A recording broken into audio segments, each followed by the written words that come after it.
Cristo. Si se recuerdan, la semana anterior hablábamos de tener una identidad como parte del cuerpo, entender que tenemos un lugar, una identidad y que formamos parte de algo glorioso, ¿verdad? Sin merecerlo, sin que tengamos ningún mérito. El Señor nos trajo a un espacio donde, créame,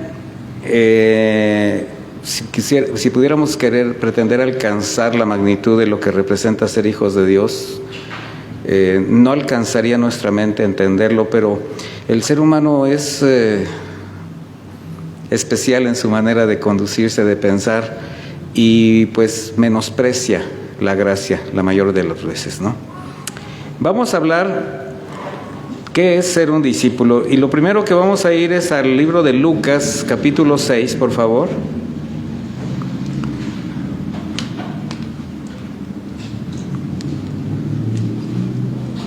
Yo estoy trabajando con la traducción Reina Valera actualizada, contemporánea, y es de una expresión un poquito más fácil. Entonces, Lucas 6:12, ¿ya la tiene? Dice: en aquellos días se fue al monte a orar. ¿Quién fue a orar? Jesús. Y pasó la noche orando a Dios. Yo siempre me pongo a pensar en cómo oraría nuestro Señor Jesucristo, ¿no? Imagínense una noche orando. ¿Qué es platicar? Cuánta confianza, cuánta necesidad, cuánta necesidad de su consejo, de su consuelo, de parte del Hijo al Padre. Y creo que es algo que el Señor nos va mostrando en la medida que leemos partes de su vida. A mí me gusta adentrarme en esto porque a veces nada más decimos, y pasó la noche orando. No, espérame, eso habla de una intimidad, de una necesidad, de una relación muy estrecha. Dice: cuando era de día, llamó a sus discípulos y escogió 12 de ellos. ¿Esto qué nos indica? Que no lo seguían solamente 12 discípulos. O sea, él tenía una gran cantidad de discípulos y escogió a 12, a los cuales también llamó apóstoles. Ahora, en ese momento él no los llamó apóstoles. Tenemos que entender que está haciendo referencia a que en su debido tiempo, cuando fueron enviados ya a cumplir su ministerio, fueron llamados apóstoles, porque la palabra apóstol significa precisamente eso, enviado.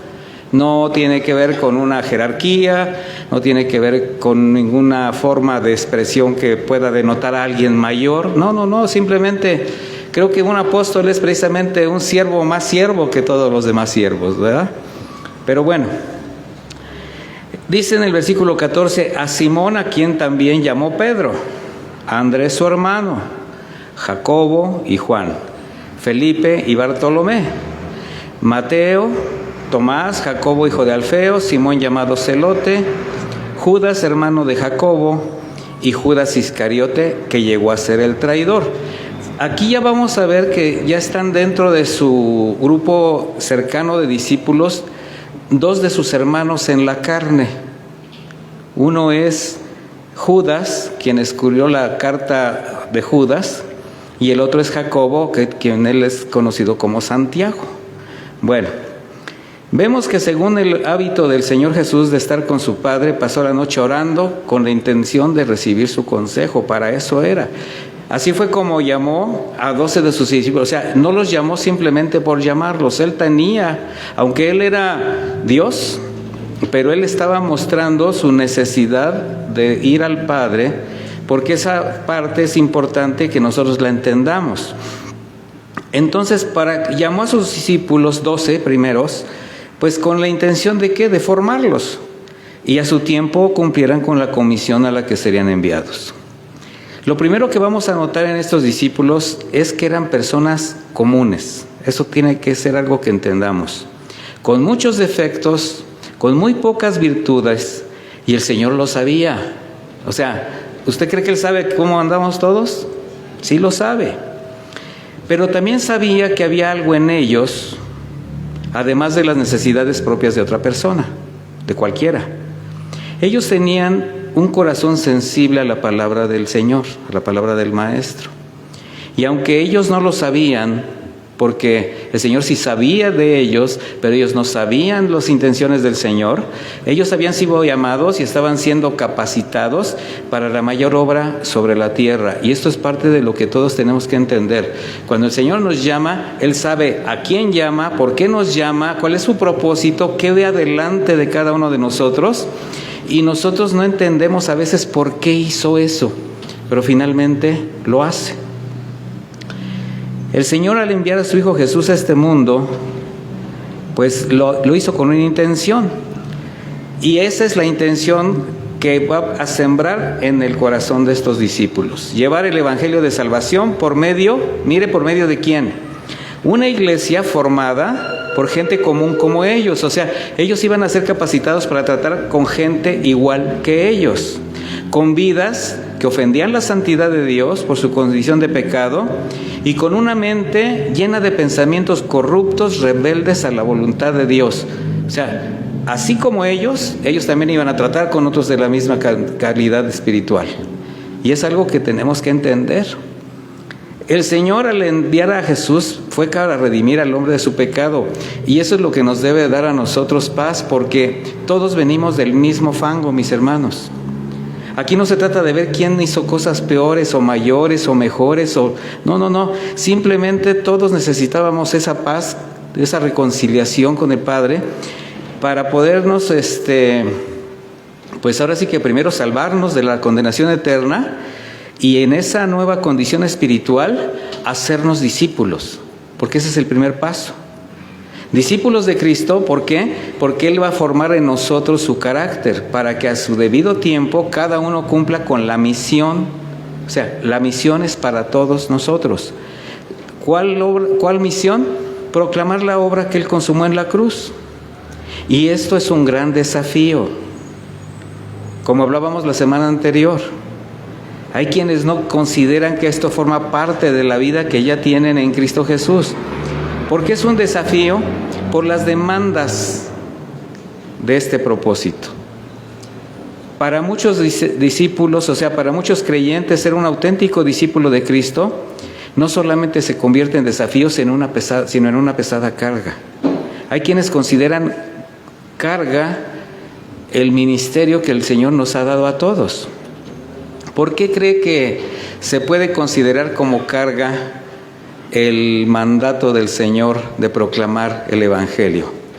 Porque está de por medio la consagración, está de por medio la entrega, la santidad, la negación a los deseos que por naturaleza aún nos pueden seducir. Por eso las personas no lo consideran solamente un desafío, sino una carga. Consideran una carga la sujeción a la voluntad de Dios, la obediencia a sus mandamientos. Y cuando sujetarte al Señor, obedecer sus mandamientos, caminar en santidad se te hace carga, pues ahí algo está pasando en ese corazón, o no ha pasado, que es lo peor. Pero ¿qué sucede con los que son sensibles al llamado de Dios? A los que son fieles a la palabra y desean hacer su voluntad. Y ahí el que quiera puede decir, ¿está hablando de mí ya? Ahora sí, ¿verdad? Los que han decidido caminar con Cristo, sin que sus mandamientos les sean carga, bueno, para estos sensibles es un privilegio que no van a cambiar por nada ni por nadie. Y esa es la diferencia entre alguien que rechaza y alguien que lo recibe con todo su corazón. Entonces son aquellos que no consideran la vida cristiana como una carga, ni obligación, sino una necesidad. Por eso pueden caminar en paz con Dios, con todo lo que representa vivir negándose a las ofertas del mundo y a los deseos de su propia carne. O sea, no hay nada que se los evite. Ahora, no se los puede evitar en base a su disposición de obedecer. ¿Pero qué cree que hay lucha en esto? Claro que hay lucha, hay mucha. Porque ser un discípulo de Jesucristo es mucho más que un intento emocional de sobrellevar una fe religiosa. Hablábamos acerca de eso. O sostener un comportamiento dentro de los límites morales que marca una sociedad, que en sí misma la sociedad es permisiva y es relativista. O sea, la sociedad es la que nos corrompe, de hecho. Es el instrumento del enemigo para que podamos caer en esa red de lo que el enemigo está plantando en cada uno de nosotros. Las sociedades son permisivas. Ahora todo se permite. Son relativistas porque lo que a mí se me hace bien, respetarlo porque a mí se me hace bien. O sea, relativamente para mí es bueno, pues relativamente para ti es malo. Entonces cada quien con lo suyo, y me respetas y te respeto. Pero eso no está dentro de la voluntad del Señor. Porque un discípulo de Cristo tiene la comprensión que los mandamientos de Dios son antes. Y por tanto su tiempo, sus fuerzas, sus motivaciones, sus recursos, sus talentos, en fin, toda su vida ya no le pertenece. Y por eso habrá de ser puesta bajo la voluntad y el servicio de quien le redimió a precio muy alto. Esto se llama negación. Y muchas veces confundimos el servicio con un estatus congregacional, mis hermanos, y lo sigo repitiendo. No se trata de eso. Ya servir a tus hermanos en una congregación es como un plus, pero acuérdense que ser discípulo de Cristo, ser un hijo de Dios, ser un reconciliador con el mundo, es a través de tu vida cotidiana. Por eso un discípulo siempre está dispuesto a cumplir sus actividades, o sea, sus actividades normales, habituales, con integridad. Eso ya reconcilia al mundo con Dios. No escatimas nada al Señor, le entregas toda tu vida en cualquier sentido, en un sentido espiritual, en un sentido moral, en un sentido físico, en un sentido material, porque tú estás siendo un testimonio vivo de quién es Jesús, el que habita en ti. Con el conocimiento entonces que las demandas del Señor y sus preceptos solamente forman parte de un cuidado que tiene para ti. Fíjate, sus mandamientos, sus preceptos, sus demandas son para cuidarte, no son para quitarte nada, no son para demandarte nada que tú no puedas entregar, porque precisamente aquello que el Señor te pide es lo que te hace daño, es lo que te hace caer, es lo que te hace fallar, es lo que te hace no servir. De manera que el corazón de un discípulo está dispuesto a dar su vida a Jesús y a la iglesia como una convicción de que ya no se pertenece. Y aquí es cuando unos dicen, pero ¿cómo le voy a entregar toda mi vida a Cristo? Solamente vive en santidad y en obediencia a sus mandamientos y ya se le entregaste, no necesitas más. A ver, ¿quién puede decir, yo le entrego toda mi vida a Cristo? Y no estamos hablando de servicio, no estamos hablando de trabajo, no estamos hablando de actividades, estamos hablando de una condición espiritual. Entonces, estas convicciones, mis hermanos, comparadas a los modelos de vida del mundo, son muy distintas. ¿Por qué? Porque quien se considera, quien está consciente de ser un discípulo del Señor, esto va a fundamentar su vida en apartarse de todo aquello que le ofenda al Señor, con la disposición de dar de gracia a sus semejantes lo que de gracia había recibido de Dios. Ahora usted es un conducto del amor de Dios. ¿Sabe lo que significa caridad? Es eso. Caridad significa entregar a través de mi vida lo que el Señor quiere entregarle a las personas. No es una limosnita. Esa palabra caridad se ha tergiversado mucho. Caridad viene de carisma, viene de gracia, de charis. Entonces, por eso le decía que las convicciones de quien sabe que todo lo tiene que dar ahora, pues chocan con las convicciones que el mundo, que los modelos del mundo tienen, porque ellos difícilmente tienen un deseo de dar, pero sí de recibir. Estamos adaptados en un mundo, o estamos viviendo en un mundo donde todos quieren agarrar lo que les beneficia, lo que les produzca placer, sin importar la forma de conseguirlo. Y ver a alguien que entrega su vida, que cambia su vida, que se niega a esos placeres, les es irracional.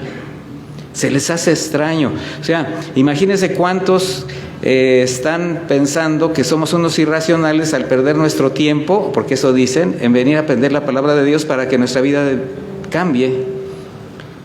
¿Qué dice 1 Corintios 2:14? Se lo voy a leer. Pero el hombre natural no percibe las cosas que son del Espíritu de Dios, porque para él son una locura.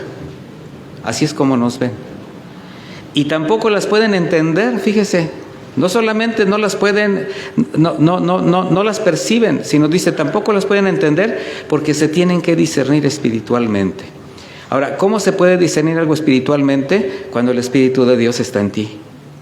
Por eso no nos entienden. Y por eso usted no puede entenderlos a ellos. Y no puede usted entender que no entiendan. A veces usted se desespera porque dice, pero ¿por qué no entienden? ¿Por qué no cambian? ¿Por qué no esto? Y ya les hablé, ya les dije, ya saben las consecuencias y las están sufriendo. ¿Por qué no entienden? Pues porque no pueden. Nada más por eso, su naturaleza caída no se los permite, aunque se estén hundiendo. ¿Qué necesitan? Nacer de nuevo. ¿Cuál es la comisión? Darles el Evangelio para que conozcan a quien vino a darles esa vida eterna. ¿Se fija cuál es nuestro trabajo? Hacer entender a la gente que solamente necesita conocer a quien vino para darle un beneficio. Hay personas que en su gran mayoría limitan el concepto del dar o beneficiar a alguien solo en quienes reconocen como un afecto personal o un afecto especial, o por obligación o por conveniencia. Entonces sí doy, entonces sí invierto, pero nunca con el corazón del Señor. Es por lo que el primer y más importante paso en la vida de un futuro discípulo de Cristo va a ser un cambio en su manera de pensar y de vivir, lo que solamente es posible con el nuevo nacimiento. Por eso dije un futuro discípulo de Cristo. Un verdadero hijo de Dios hace evidente los cambios que son el resultado de su regeneración espiritual. Somos regenerados. Y eso nos permite ser un discípulo sensible y obediente a la guía del Espíritu Santo. ¿Para qué? Para su propia santificación y consagración al servicio al Señor. O sea, es el Espíritu el que nos va a llevar de la mano a santificarnos y también a servir a Dios. O sea, a vivir de tal manera que con el solo hecho de testificar al Señor, estamos sirviéndole a Él. Vamos a ver en torno a la vida de Cristo cómo antes de iniciar su ministerio y llamar a sus primeros discípulos, Él tuvo que pasar por un proceso antes de comenzar su ministerio. Y así es como vamos a ver primero al Señor llevado por el Espíritu de Dios a estar en el desierto durante 40 días para ser afligido en su naturaleza humana, pero especialmente para ser fortalecido espiritualmente. Tiempo de ayuno, tiempo de aflicción, pero que fíjese lo que son las cosas. Jesucristo lo transformó en un tiempo de comunión con el Padre. Y eso es lo que nosotros nos enseña. Cuando estamos pasando por un tiempo difícil, ¿cuántos han dicho estoy pasando por un desierto? Bueno, transforme ese desierto en un espacio para convivir con el Padre, para comunicarse con Él. Porque para Jesucristo esto fue una preparación a la obra que habría de consumar dando su vida en la cruz. Y yo le puedo asegurar que el Señor no nos pasa por el desierto para dar nuestra vida en la cruz, sino para transformar nuestra vida y hacer la parte que nos corresponda. O sea, la parte difícil ya la hizo el Señor.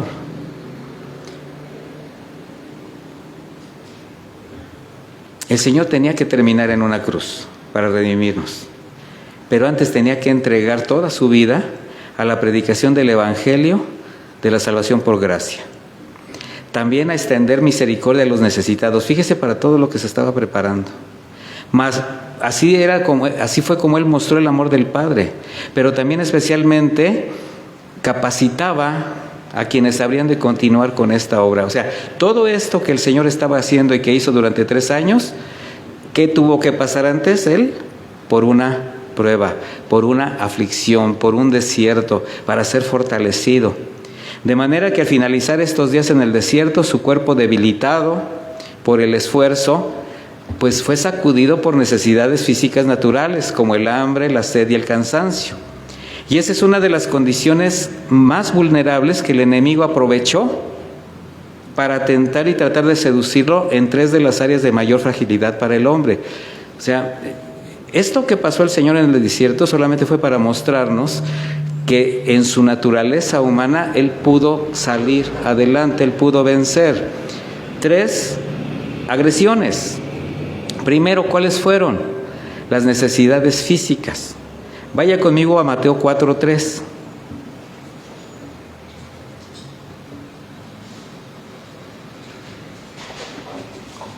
Dice así, Mateo 4:3.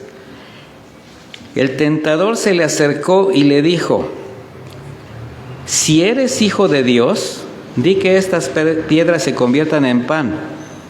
Jesús respondió: escrito está, no solo de pan vive el hombre, sino de toda palabra que sale de la boca de Dios. Fíjese qué terrible es tener hambre y no poder saciarla en ese momento. Y tener que tener la capacidad de entender que el Señor se va a preocupar por esa área de mi vida. Entonces el Señor nos está enseñando siempre a buscar primeramente la justicia de Dios y lo demás va a venir por añadidura. Si el Señor se hubiera caído en esta tentación, en esta trampa, imagínense que le hubiera dicho: claro que soy el Hijo de Dios y no solamente las convierto en pan, las convierto en pollo. Y lo hubiera podido hacer. Así de simple. Sin embargo, ¿qué dice? Solo de pan. No solo de pan vive el hombre. O sea, entiende que primero es mi relación con Dios. Entonces, las necesidades físicas van a ser una área muy, muy especial donde el tentador va a trabajar en nuestra vida. Va a querer seducirnos, va a querernos hacer caer.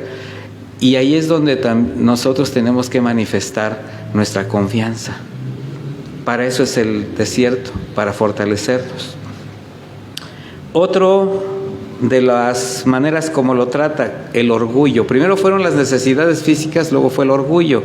En el versículo 6 le dice: si eres hijo de Dios, lánzate hacia abajo, porque escrito está: a sus ángeles mandará alrededor de ti, y también en sus manos te sostendrán para que no tropieces con piedra alguna.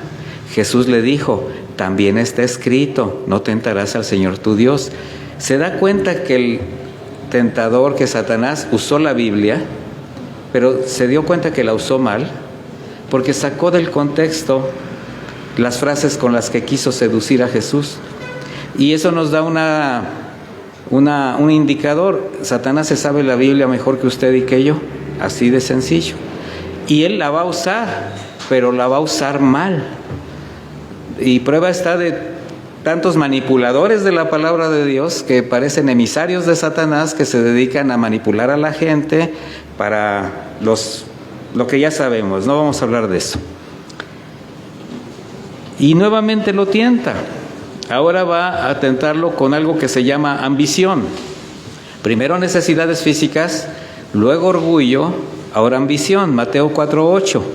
De nuevo el diablo lo llevó a un monte muy alto y ahí le mostró todos los reinos del mundo y sus riquezas. Y le dijo: todo esto te daré si te arrodillas delante de mí y me adoras. Entonces Jesús le dijo: vete, Satanás, porque escrito está: solo al Señor adorarás y solo a Él servirás. Entonces el diablo lo dejó y unos ángeles vinieron y lo servían. Mire, yo no sé cuántas veces usted ha pasado por pruebas y cómo al final, cuando se ve que todo está muy oscuro, llega una luz. Pero siempre va a ser porque usted es fiel a las promesas de Dios, a la palabra de Dios.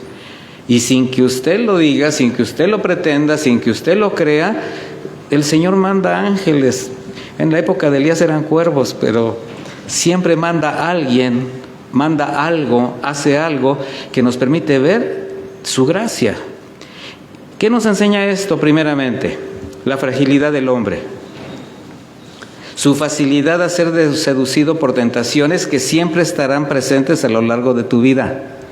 Y especialmente en quienes han decidido seguir al Señor. Escuche lo que le estoy diciendo. El tentador no tienta al que ya está con Él. Tienta al que quiere que esté con Él. Al que quiere seducir. Cuando alguien dice, no, y es que yo ya estoy bien, me siento muy contento, ya no que nadie me mueva esta burbuja de comodidad, todo me sale bien, nada, todo me funciona, me preocupa esa persona. ¿Por qué? Porque pues no hay nada que lo haga moverse de algo que él considera arregló su vida. Se siente bien, se siente satisfecho de sus logros, de lo que él hace, de lo que él piensa. Bueno, alguien que ha decidido seguir al Señor va a ser tentado de diversas maneras. ¿Sabe cuántas veces? Todas. ¿Cuánto tiempo? Siempre. ¿Verdad? Bueno, entonces primero nos muestra la fragilidad del hombre. Segundo, que hacer la voluntad del Padre y servir a Dios es cosa seria. O sea, cuando alguien se decide por servir al Señor, pues en otras palabras, ser discípulo de Cristo implica pasar por diversas pruebas de la fe, de las convicciones, y al ser aprobadas, mire, cuando usted es aprobado, bueno, además de ser para usted una bendición, es una bendición adicional a toda la gente que lo ve. Porque su santidad, su fe,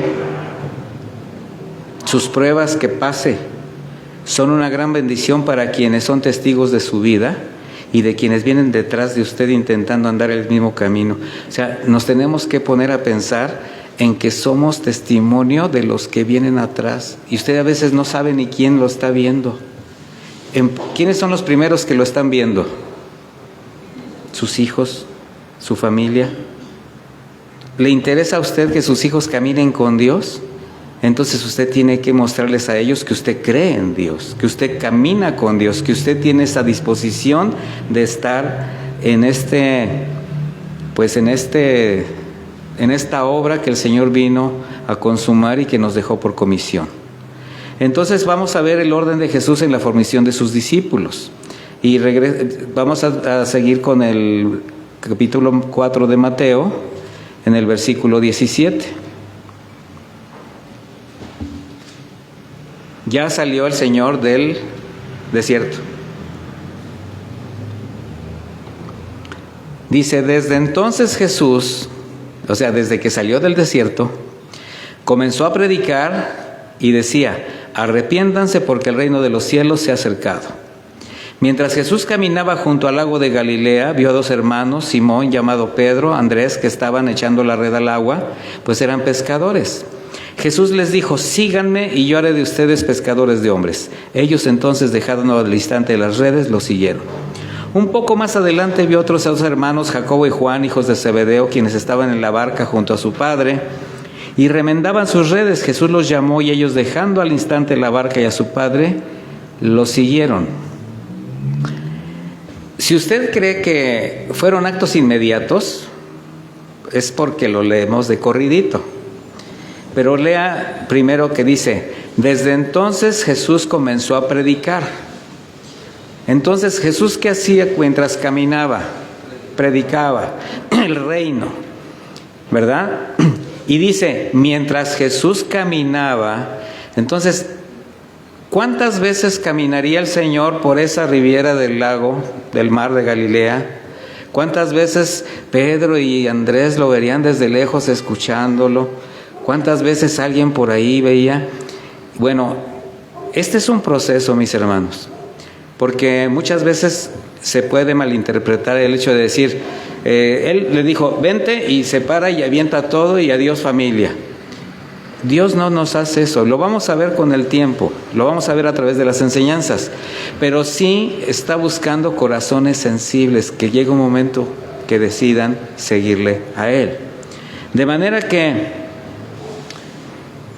así como los llamó a ellos, podemos ver a otros más, como Natanael, quien es Bartolomé, a quien llamó desde una higuera, porque fue el que le dijo, he aquí un hebreo irreprensible, y dice, ¿y tú de dónde me conoces?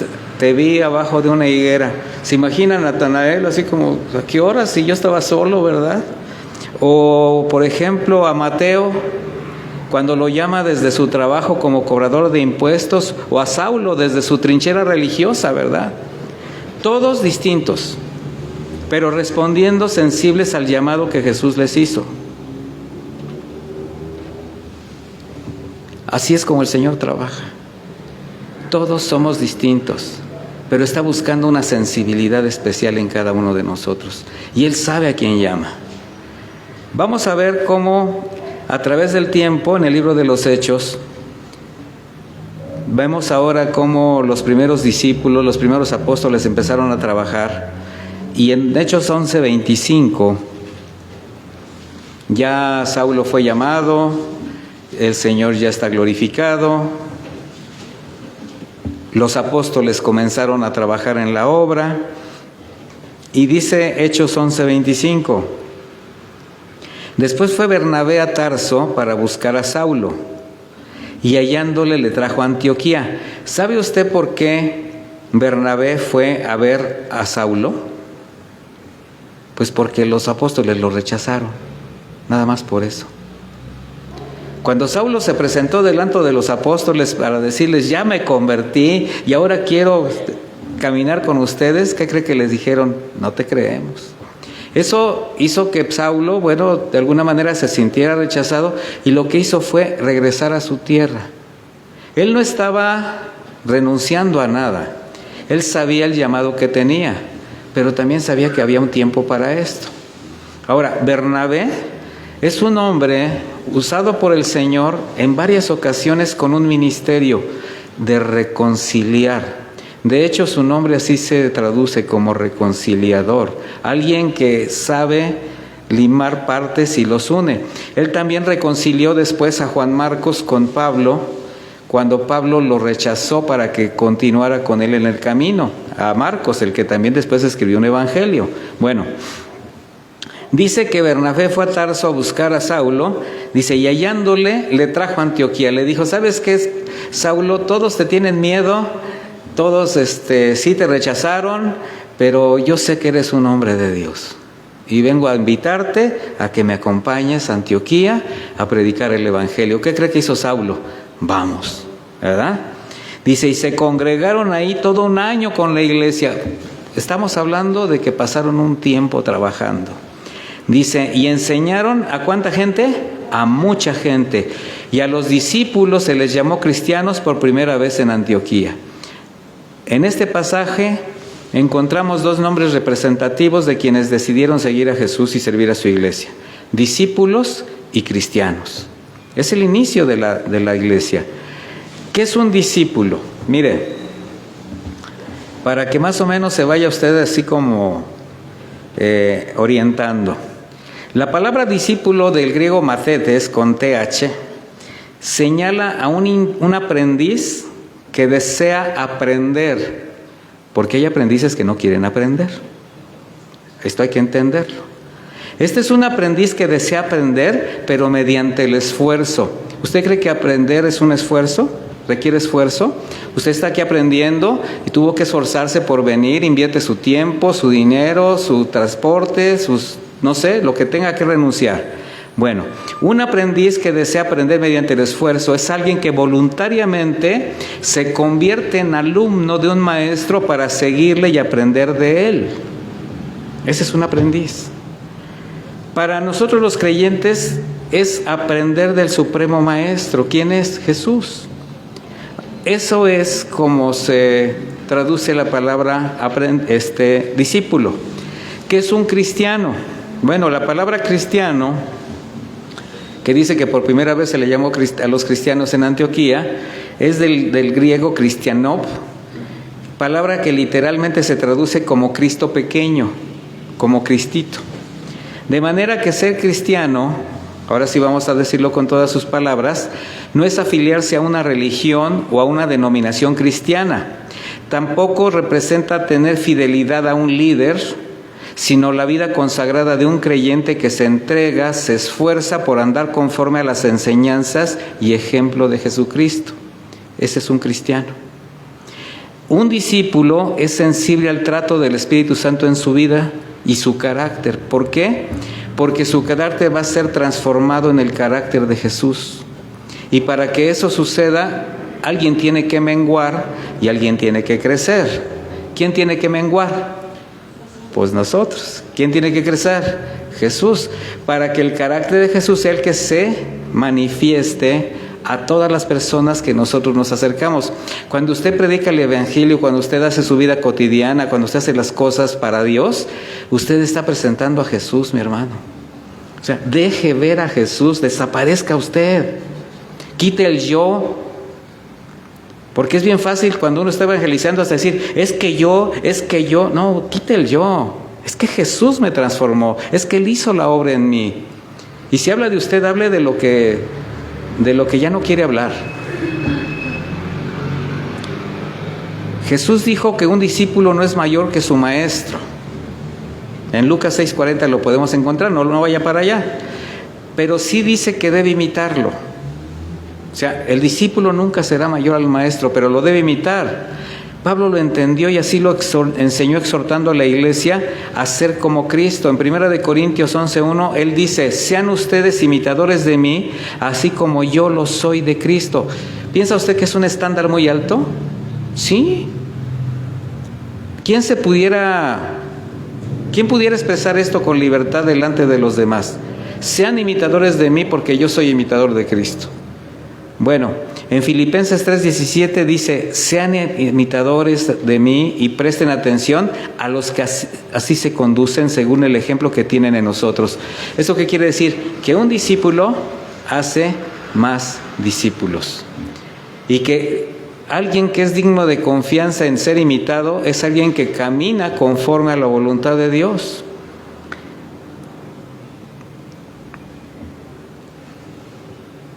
En la actualidad no es fácil sostener las convicciones. No es fácil. Sostenernos como cristianos, como discípulos. Y mire, si ahora, por los tiempos que vivimos, no es fácil sostener nuestras convicciones, al inicio de la iglesia las cosas eran mucho peores. Y nosotros no pasamos por esas circunstancias. En aquella época solamente el adjetivo cristiano era un término ofensivo, era una especie de apodo de burla a quien seguía las enseñanzas de Cristo. Y una característica de los apodos es que son ofensivos porque son siempre usados para describir algún rasgo o un defecto físico.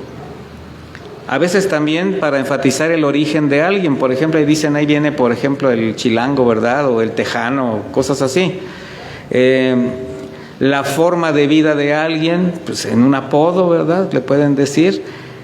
Y en México es muy usual, forma parte de nuestra cultura. ¿Quiénes no han tenido un apodo o un sobrenombre desde su casa, por ejemplo, ¿verdad? Incluso para identificarlo de chiquito, nombrarlo cariñosamente. Pero siempre tenemos algo que ver con algo, o sea, el apodo o el sobrenombre tiene que ver con algo que tiene que ver con nuestra vida. Entonces, aquí, ¿por qué hablo de esto de los sobrenombres? ¿Por qué es importante? Por una pregunta que les voy a hacer. ¿Creen que por expresar su fe, hay cristianos que por su conducta, al pensar y vivir conforme a la palabra de Dios y en contra de la corriente del mundo, sus vidas son motivo de burla? ¿Sí o no? ¿Sí? ¿De cuántos de ustedes se han burlado por la manera como se conducen ahora? Bueno, otra pregunta. ¿Habrá quienes diciéndose seguidores de Cristo se avergüenzan de ser llamados cristianos? Y solo hacen evidente su fe, muy débil por cierto, asistiendo a la iglesia ocasionalmente, ¿no? Esos que te encuentras en la calle y les dices hermano y hasta se voltean, ¿verdad? Porque no quieren que les digas hermano, o sea, no se quieren evidenciar, ¿verdad? Y ahora les voy a hacer dos preguntas más personales, no se trata de que las contesten, o sea, ¿se avergüenzan del evangelio y de la fe que profesan? Piénsenle. Entonces, mire, si usted dice que no se avergüenza, ¿verdad? Bueno, entonces la hace evidente. Si algo no le avergüenza, lo hace evidente. ¿Cómo va a ser evidente usted su nueva vida? Con su conducta, con su manera de hablar. ¿Y considera usted que llamarse cristiano es un privilegio o un halago? O sea, no le preocupa.